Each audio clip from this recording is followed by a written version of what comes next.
All right, last week was our fun coffee talk, and this week we're getting a little more real, but like in a way that might accidentally call you out. We're sitting down with Gina Nichols, a 180 method coach, and we start with something that applies to every single one of us. Birth order. Like, are you the oldest, trying to control everything? Are you the middle child, just trying to keep the peace? Or the youngest, who's like, it'll be fine? Well, everything is definitely not fine. And here's the wild part. Birth order and how that's quietly showing up in how you actually parent your kids. This one is part, wow, that makes so much sense. And part, I feel personally attacked. So if you've ever wondered why you parent the way you do, stay with us because this might explain everything. Hey there, friends. Welcome to Bronze Medal Moms, the podcast where we aren't going for gold, we're going for bronze on the daily. I'm Amy. And I'm Amanda, and we are here to remind you that you don't have to be perfect to show up, survive, and even thrive in motherhood. Okay, hey, Amanda. Hello. How's it going, Amy? It's good. I am really excited to know about the conversation we're going to have today because it's one of those topics that you don't even realize it's affecting you. You might not think it will ever affect you until it actually does. So today we're going to be talking about divorce, but then also something that literally applies to every single mom listening. Birth order. Yeah, birth order. And not even just our kids' birth order, but but our own. And it's how our birth order shows how we're showing up as parents. Yeah. So I'm really excited. Yeah, we started talking about this and I was like, oh, this explains a lot about me. So today we are joined by our guest, Gina Nichols. She is a post-divorce specialist, a 180 method coach, and the founder of Divorce Redefined, where she helps women rebuild their lives with clarity, confidence, and a renewed sense of identity after divorce. But what makes this conversation especially interesting and honestly relatable to every mom is Gina's insight into birth order and how being a firstborn, middle, or youngest child can quietly shape the way we show up in motherhood today.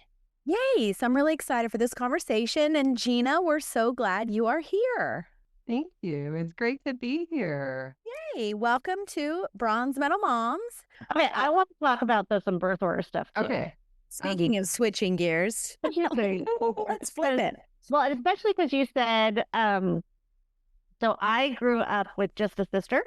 Are you older or younger? I'm younger.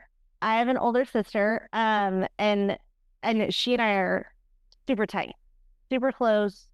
It's always been she and I, and my husband is the second oldest out of four.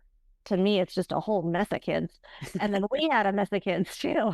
And I'm like, oh my gosh, it's so bad. And like having more than two kids was very foreign to me. Like why would I have children? That's crazy. If my mom was still alive when I was pregnant with the third, she would have been like, what are you doing? But I'm so fascinated to hear your take on these things and how they, how it affects how we parent and our kids. I'd love to hear some insight on that. Well, I also grew up the youngest of two girls and a little Pisces, right? So I'm super sensitive. You and I were the best. You two are the same. We're the best. Very, very emotional, right? Like I mean, yeah. And then so I have an older sister who's the oldest. My dad was an only child, and my mom was the oldest. She had a half brother who had cerebral palsy, and so he, didn't have kids. I mean, he was always kind of with my, and he was about 13 years younger than her. So for the most part, she was, and she didn't, when her parents got divorced, she didn't really see her dad a whole lot after that. He was in another relationship, had kids, and so it's interesting because they all get each other, right? Like they're all, again, oldest only. There's a different mentality in that than being the youngest. So there's, they're very driven. They're very type A. I mean, a firstborn girl is just next level. That's me. And so, if you would have asked me, what do I think you are? I would have definitely said a firstborn, right? Because you're just you're very organized. You're just very, I mean, you give There up. ain't nobody else gonna do it. Not that second kid. And so I don't know what your oldest is, but my oldest is a girl, right? And then you have an only girl. I have an only girl. It's only girl. So my girl is 12, and then I have a 9-year-old boy and a 4-year-old boy. Okay. So my oldest, I mean, just again, typical type A driven. I mean, and as you know, when you have multiple kids, you're often saying, "Hey, can you just watch the baby for a minute?" Or Oh my God. we put them in this role. Yeah. And I used to say to her all the time, I'll go ahead and be the mom now. Yeah. And I'm not kidding. But when she was little, she would just look at me and like, all right. I mean, I'm pretty sure I'm doing it. I was gonna say, like, right? Yeah, you don't do as good as I do, Mom, but okay, go ahead. Yeah. But I did this. I'm the amount of toys or gifts that I have purchased for my daughter because she's my helper. She's such, and not with the middle one. The middle one, he does his own thing. He's good. But she was such a help with the baby, especially when we would do these trips to Dallas all the time. She was always in the back seat. But I did love, she's also self-aware enough that if we were on long trips, she would be like, I'm done here. I'd be like, that's okay. I'm back in. Like she was enough to be like, I don't want to do this anymore. She's awful. Well, and I am not kidding you. There were times when I was like thinking, this is my sister. Like just right. And it did help me a lot. It helped me with both of them because my sister and I are close, but we also just had we just didn't get each other. Yeah. And, How far apart are y'all? 2.5 years. Yeah. No, I'm sorry. We're 3.5 years. I'm like, and she, again, she was very driven.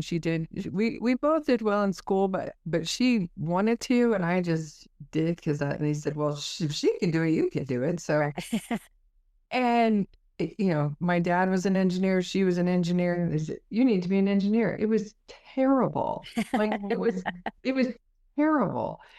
And so I think not only is it important to look at like how do you parent your kids based on birth order, but if you have more than one kid, you've got to parent them differently. Mm-hmm. And my parents parented us the same.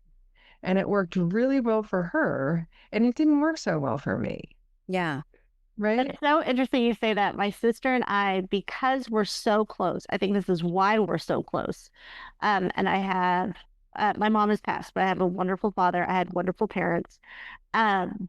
We always used to joke that they could only focus on one at a time, that you could even see in pictures that one's hair was brushed and in like a lovely dress. The other one looked like a homeless child. Like it didn't match up, that we're like, oh, they didn't match that time. And like I was the favorite for a few years, then it would switch and I could feel it switching and I was like, I had such a good run. And my sister, Well, so tell us if we're wrong though. So like the firstborn, they're like the type A, typically control oriented, more structured, driven type child. Yeah, give us a breakdown on these. And then the middle, I think, because my husband's a middle, he's bookended by two sisters. They're more like they're more like laid back, but maybe also overlooked as the middle child. So they kind of tend to be, and one of two things, peacemakers or peacekeepers. Mm-hmm. And there's a big difference. A lot of times they're peacekeepers. They're just people pleasers. What can I do? And and I find her the most fascinating. My second daughter, right? So in her with her full siblings, she's the oldest Right. because it's her and then the twins. They all have the same dad. But then she's got, and they would never say my half sister ever, but Right. But she's not. Yeah. but she's the middle of that. Mm-hmm. With my husband, he's got two girls. She was the youngest of those girls. Okay. So she's a And little bit of all. so she would kind of be the most screwed up, and she's probably the most well-adjusted of anybody. But she is definitely, she would just say, like, I could never get them to understand, like, just fly under the radar. She just learned how to kind of fly under the radar, right? She didn't. Why don't you know how to coast? Yeah, she didn't make a lot of waves, and I don't think that's great, right? Right. That's not. But she definitely she definitely could be. She could be a people pleaser, but she could also be a peacemaker, right? Because sometimes there's no peace to be kept. You gotta make it. And I was going to ask you. Okay, the difference between peacekeeper and peacemaker. yeah, I see. I got it. Okay. yeah. And then what's really fascinating with my twins is they're very much older, younger. Oh. So They know who was first. oh yeah. So I was gonna say I have two friends that have twins. Both refuse to tell them who's first just to see how it plays out. But also both have made their middle name start with an A or a B. They'll figure it out. well, I have Kevin and Kyle. Kevin was first, and it's just fascinating, right? Came very fast. I mean, and that's how he is. He's just fast. He does everything. He wants to be first. He wants to get it done. Kyle took 29 minutes He took his after time. Kevin. Here's He was something. comfy. He I was know, he's like, good. You got more on a different day. I know, right? I'm warm and cozy. I'm not coming out. Well, like, I think he was like, I'm going to see if he comes back. But they're very much, I mean, Kevin acts like the older brother, right? Like, it's just fascinating. And I say that happens a lot with twins. One of them will take on that role. And so it's just, he's the baby of the family, and he's very much the baby of the family. Yeah. And there was a lot of kids. So it's not like you and I necessarily where it's, we're the baby, but it's, Yeah. There's only two. Right. So No, it's funny you say that about the middle child. So my middle son is like, he's just a rare fascination. His brain works completely different than any brain I've ever seen in my life. And but when he was born, he didn't cry. They slapped him and he yawned. Like, that's how super chill, like nothing bothers him. He's just like talking about like just on the like below the radar. Like, he's just along for the ride. He's great. He's got friends, he's got everything, but he's just here to have fun. yeah. Great. That's how Chill little kid life. Yeah, so now she's got a little boy. So my oldest does not want children, but my second one wants all the babies. So she and it's interesting. It's interesting to watch her parent. It's interesting to watch a firstborn boy, right? Because I have never been around necessarily like a firstborn boy. What? Yeah. And he's crazy, but very like very different than a girl, but very confident. Yeah, that would be the word I would use for him. He's very confident. He's very like has no fear, and that's a lot. His mom, I feel like she was like that, but it's so fascinating to me. And I did a class years ago. This pastor that I knew, he did a whole class at our church on birth order, right? And he split everybody out like only children first, middle, youngest, and it was fascinating to see when you could tell like who was going to go in what group. Yeah. You're like, yep, that's where you belong. Yeah. Well, Yeah. yeah, it is fascinating. So I think, well, one, only child is like its own thing that I have to figure out. Our listeners know I have an only child, so she's the first, the middle, and the baby all in one. So I'm not even sure what that means. I need to dig into that. But I think a lot of us, myself included, I've always known about birth order, right? I've always known I was the firstborn, oldest girl. I've known all of my things that come with that and all of my structure and all that. Mhm. And then the middle child and then the youngest tends to be like the baby or a little chaotic, maybe a little messy, but nobody cares because they're the baby. But I never once until we started chatting, Gina, not once did I ever think about it in terms of how I parent Right. and what being a firstborn means as a parent or how Steve parents as a middle child. But it is fascinating because all of that just translates right into, I think, our parenting style.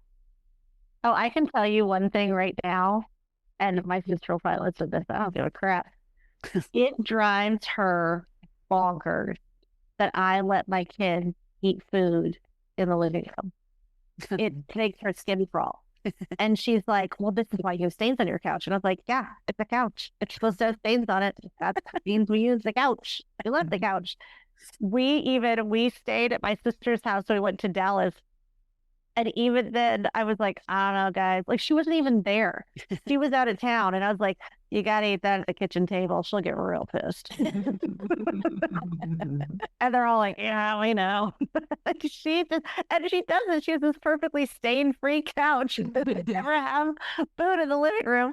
But I'm like, I don't know. Just pop some popcorn. And she'll get so bad because I'll take a glass of wine in the living room and I'm like, this is happening. Just deal with it. Well, I mean, it's not always great though, because as the firstborn, especially firstborn girl, I actually, it doesn't show up sometimes very great in parenting that I am the control freak, driven, let's go, let's be structured, clean up your room, right? Like, so there are, I think, maybe some blind spots that we should probably watch for, maybe based on our birth order, when it comes to parenting. Right. And I think definitely like it again, I did, like I said with my oldest, I did feel like I had kind of an advantage with having the older sister because I kind of knew what to expect and I could relate to her in that way and have a relationship with her sort of knowing that. But again, just like you're saying, Amy, it's you're a firstborn. You're going to be, you have an only, but if you're a firstborn and then you have a firstborn, but then you have a secondborn. Yeah. And you cannot parent that firstborn like you parent the secondborn. You can't do it there. And I think that's what one of my biggest things with parenting is we have to parent to the kid. Yeah. We cannot expect these kids to adapt to us. They're all completely different people. And they're never what you expect them to be. Never. Mm-hmm. Never. And it's up to us, I think, to adapt more than trying to make them adapt. Which I think goes back to that healing we talked about and the coaching, because you, especially if you were a child who grew up in the 70s, 80s, probably even the 90s, that was not the parenting style. It was my way or the highway for all of you. There was zero personal parenting back then, right? And I also think children were treated like children. Like, no, you sit down, you be quiet. You don't have thoughts. You don't have feelings. Like, you're just little kids. Like, well, so I think because that's how a lot of us grew up and we're now parents, there has to be a little bit of healing on our part to be able to even be self-aware and be like, oh, you know what? My kids are little humans and they are different. And I probably should parent them differently. Yeah, I feel like that every once in a while, like I'll have, a non-proud mom moment and I just, lose my temper or something like that. And I feel such guilt that I did that. But then I'll sit down and be like, hey, I'm really sorry I did that. Mommy had a rough day today. It's not your job I take that on. I took that on, and that really wasn't fair. And part of me that I'll still beat myself up, but then I'll be like, my parents, or what is that then? Never, I'm doing never. something right. Yeah. They would have been like, she'll be fine. And I think what's so great about that is that they get to see that then, right? Oh, I can mess up and then I can, have reconciliation in that. I think that's really great because again, we didn't, I never. No, like understanding, like, hey, mom and dad are also human. We're also doing our best. And I love that's fascinating. I'm thinking about, so my husband is second born. So he's got three siblings. He's middle kid to the first three. So they were boom, boom, boom. Like he and his brother are almost Irish twins. So boom, boom, boom, three. And then they waited 15 years and had a fourth one. Wow. And so there's this baby that they all just like she's beyond fun. She's beyond fun and laid back. She's so great. But he's the middle child, but he's also the first boy. And it's having me think about the way he parents and the way I parent, that we have had to have some conversations of like, no, they need to do it this way. No, they need to do it this way. And, so I think that's so interesting. Yeah. It is. And so my husband he's the kind of almost the same. He's the third of four. He has two older sisters and then him, but same, like boom, boom, boom. And his parents were like, they had the first one when I think they were 17 and 18 or 18 and 19. Oh, wow. That's what, yeah. Chris's parents were super young. Yeah, so young. And then I think it was like 6 years later, they had another boy who they will all say had a completely different childhood than they did. Yeah. And his dad was very hard. And he was the only boy for a long time and parented very differently than the girls. I mean, just, and not even really, his dad owned his own business and he was kind of an employee at 10. I mean, he went to work. Wow. And so he had zero idea how to parent. Yeah. And kind of had that same mentality. And we had lots and lots of conversations. And I will say, so I do think I look at this a lot, especially since we had a girl first, that my husband and his brother, being Irish twins, so close in age, their sister, to my understanding, left for college when it was time to like raise this toddler little girl. And so really like everything he did with our daughter was just what he did with his sister. He's like, nope, that's how it works. But she's a baby. And then we have a firstborn. I was like, no, it's totally different. Yeah, it is. It's really fascinating. And I think it's really something to take into consideration, right? Like, yeah. And I'm thinking back to Adelaide and I, we are definitely in the butting heads phase of pre-teenhood. You're like, and listen, I am actually not your typical firstborn super type A when it comes to how I parent her in terms of like, her room's a mess. I don't care. It's not my room. I'm not a regular mom. I'm a cool mom. Well, and I don't care what she wears. Like, I've never been a mom that, like, I don't have that control that most firstborn kids do. I don't control, like, I don't care what she wears. I don't care if she does her hair. It's whatever she wants and feels confident in. But sometimes I get in these rants and I'm like, oh my gosh, she's going to be an awful adult because she hasn't put her clothes away for a week. So, also knowing that I myself have also been living out of piles of clothes in my bedroom because I haven't put my clothes away, but I like to focus on her instead of me. So I mean, like, the damage is already done. Well, but I'll tell her, I was like, this one. Say, Adelaide, please, like, would you put them away? And then she's like, Mommy, you're using your frustrated voice. I don't like it when you use your frustrated voice. I'm like, well, if you would just do it, I wouldn't use my frustrated voice. And we get in this back and forth. And then I'm just like, you know what? I walk away. So this happened like 2 nights ago. I walk away, I go in my room. She's having a moment and I know we just need a moment. And then I get a text message. She's like, you there? I'm like, yeah. She's like, I'm sorry. Can you come back? I'm like, I'm sorry. Oh, Let me go back. But I realize now that I'm thinking back, hindsight's 2020, it's totally this firstborn coming out in me trying to control at 10 o'clock at night after she's gotten home from rehearsal. That's probably not the best time for me to be picking on her to clean up her room. You know what I mean? I mean, well, funny. Oh, go ahead. Go ahead. no, go ahead. Well, I was thinking about mine being the youngest, that I also took on a very big peacekeeper mentality. I'm very much a peacekeeper. That my mom and my sister butted heads a lot, and so I always try to keep the peace. And I'm very much into organization. You know, kind of look behind me, don't really. And but organization, everything should have a spot, everything should have a place, all these things. And what I did when the kids got home from school today, they both complained this morning. One was like, I don't have a uniform top. I don't have a sweatshirt. So I went through and organized their closet and I showed them and I was like, see, it goes from tank tops to sweatshirts, less coverage to more coverage. But they both played along, that they're like, oh, thanks, Mom. And they're like, I'm not doing that. Like, I know they're not doing it. They're teasing me. But I love it. I probably need to do, I'm sure I can find some books out there on parenting an only child.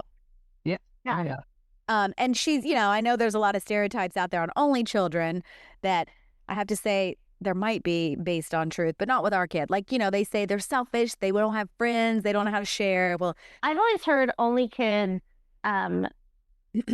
grow up faster. They become little adults faster. I would say that is true. I would say that's true. More like because they need to talk with adults. She's always been around adults, always. Yeah. And they talk like an adult, really soon. Yeah, we've always. Well, I have a great story. So mine were spread out, but for the first, my boys were in kindergarten. Then my daughter was in 3rd grade and my oldest was in 5th grade. So they were, for that 1 year, they were all in the same school. That had to be beautiful for you. Not only that, but my oldest being the control and very even then so into how she looked and appearance and really like what other people thought, right? That was really important. So Kyle, the baby, loved to wear like sweats and cowboy boots, and he just was and she took on for that year dressing them every morning, because she was not going to have these boys go to school and like embarrass her. That's right. Oh, she's got a reputation they have to uphold. And so the first day, and she was really worried about Kyle, like, oh, is he going to have friends? I don't know. She goes, I don't know why I wasn't really worried about Kevin, but she's like, so the 5th graders and the kindergartners ate lunch together. Mm-hmm. And she's like, I'm there with my one friend. And she's told Kyle, come and find me at lunch, right? And so he comes over and he's got like, the whole class with him. She's got all the friends. Okay. Look at all these friends I've made. Yeah. She's like, for that whole year, it was beautiful. She got him dressed. Well, then she goes to 6th grade. They're in 1st grade. I'm like, so no, I'm getting them. She goes, oh, absolutely not. I don't care now what they think. I was like, dang. You're like, dang. I got no pajamas for all I care. That was a good year, though. It was a good year. It was a good year. Yes. So I thank God every day for our uniforms. Anytime we have like a spirit week and the kids get to dress themselves, it's an extra 30 minutes to our morning of debate. But I'm like, nope. Blue shirt, blue bottoms, go. That would be nice. Yeah, no, we're not in that phase. I mean, she cares what she wears, but it's not anything other than like shorts and a top. It's not anything. So what would you say, like, if we had to pinpoint these birth order, like what birth order struggles the most with like control or burnout or like, stuff like that? I'm raising my hand on that one. Yeah. Got to be the firstborn. Firstborn definitely. Yeah, I think firstborn definitely with control. And I think what about the burnout? The burnout one had me thinking.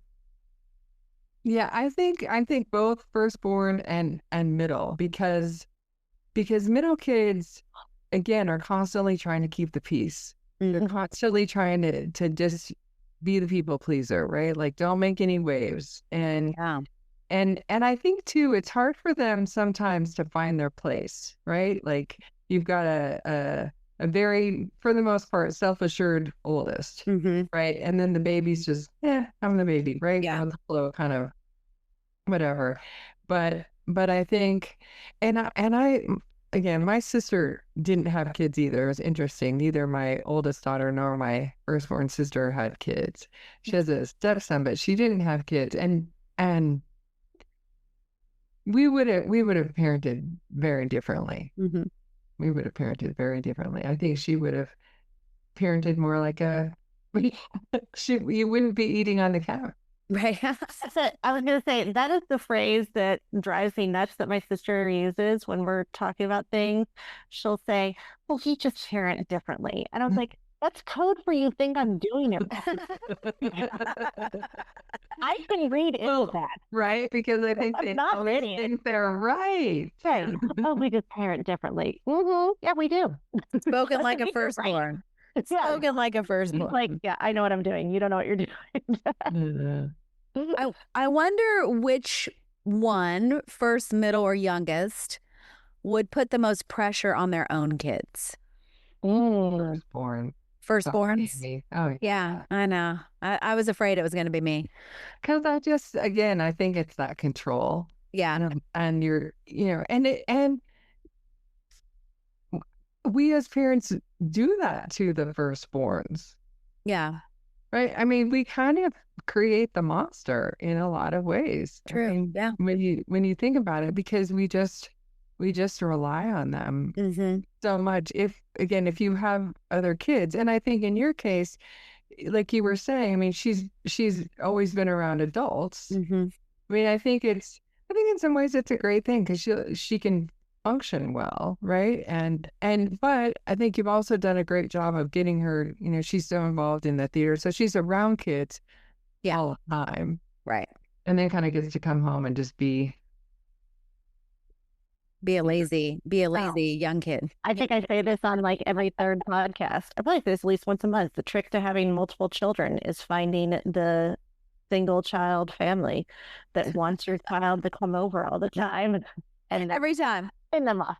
We had a double sleepover the weekend. The girls, I had friends spend the night Friday, and then I texted the moms. I'm like, "Can they spend the night again on Saturday?" They were like, "Are you insane?"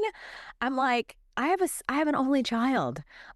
It's easier for us when there are other kids over here. They're like, no, we're trying to get rid of our kids. I'm like, well, then it works out great. Yeah, we're still trying to find one for the third. He's still too young. It's fine. but no, we've got one for Rue, one for Roger, and anytime I want, I could call that mom and be like, "Can I drop them off?" They'd be like, "Oh my God, of course, yes, you can." Please. And we're at the age now where Adelaide needs to take a friend with us on vacation because she's totally bored with just mom and dad. So she like a beach trip or something. And so, got to find a friend that can go on vacation with us now. So you're right. That's interesting you say that, Amy, because my sister and I being so close, but 3.5 years apart, I was a freshman in high school when she went to college, just the way that the grades ended up. And I'm an airline brat, so we traveled all the time. And I got to bring a friend. Oh, yeah. No. My parents didn't want to upset her like college experience. So I just took a friend with us and traveled because I was so bored. Oh, see, that's didn't have a buddy. Oh, no. I have a brother who was 4 years younger, and we never got to take friends on vacation. It was just us. Is that you just have one brother? I just have one brother. Yeah. Yep. Is he the typical baby? He is. We actually have not heard or seen him in about 8 years. Oh, wow. Sadly. Yeah. He was this is probably a whole podcast episode I could go into. He would do a podcast about just our family. Well, he was the typical, youngest, but he also was the valedictorian of his class. Very driven, very smart. And then I think he had some mental health issues when he went to college and thought he could help himself. And then I think he started self-medicating, and then He did get married. He had 2 kiddos. That's my niece and nephew that we are with all the time. But then I just think the wheels fell off, and there's only so much you can do. And it's in his court to And yeah. And so we have not, the last time Adelaide or his kids saw him or knew anything about him was about 8 years ago. So Mhm. it's very sad. I feel more so for my parents. Mm. I can't Sure. imagine having a child not knowing where they are. So yeah. But he was your typical kind of youngest, except for that valedictorian. I don't know. Maybe because that Very feels more smart. like the firstborn thing, but Can't help being smart. very My smart. sister was valedictorian, so like I said, so my parents decided, well, if she can do it, you can You do can it do it. too. Yeah. So I did, but I probably wouldn't have had. You're like, I didn't really want to. There's a family that I'm close with, and I just adore them. They have a girl and a boy close in age, and then a younger one. And it's interesting because the girl and the boy are both such high achievers. Like if 2 people are going to win something, they're going to win first and second place. They'll switch positions, but like they're such high achievers. They're almost both like first kids. They are so motivated. And then that third boy, he didn't give a crap. It's awesome. And the Oh, I parents love it. they were like, "What do we do with this one?" And I'm like, "Just let him have fun. He's living his best life." I love it. That's right. He's like, "I want nothing to do with that stress." He's eating food on the couch. He's loving it. He's on the couch. He's got a popsicle on the couch. He's great. Well, you know what's funny, and maybe this is a little bit of firstborn. I can remember ever since Adelaide was little, if she spilled something, we never cared. My husband and I were like, yeah, no big deal. Accidents happen. We'll just clean it up. But from the first moment she spilt something, she would lose her mind thinking she was going to get in trouble. Really? Oh, and even it took us years. Steve and I would look at each other and think, why does she do that? She actually doesn't know what it means to get in trouble. She's never been in trouble. We've never once yelled for anything being spilled or any sort of accident or anything being broken, right? Like, Right. and so I don't know if that's because she, as an only child, has those firstborn qualities where she's Oh, just sure. Yeah. intrinsically really hard on herself. But yeah, oh man, even to this Yes, day. I would say that is another huge firstborn trait is Yeah. is being really, really hard on yourself. Yeah, and it's funny because I can see it so intrinsically in her, but I almost want to, not reverse it, but I want to like Fix it. soften it a little bit. Calm Like down. it's good to, have some standards for yourself, but Right. come on, like it's a little much, like allow Oh gosh, yourself I to remember the break. first time the baby rolled off the couch while Lou was hanging out with him. I was more consoling her. He was like, "It's all my fault." I was like, "It's a baby. It's fine." My oldest, she used to put herself in timeout. Right? Their timeout was just they would sit on the step, right? Yeah. And so she'd do something, and pretty soon you'd look over, and she's just sitting on the step because Yeah. she. You're like, well, that was easy. I'm like, good. Well, that was fun. Parenting for me.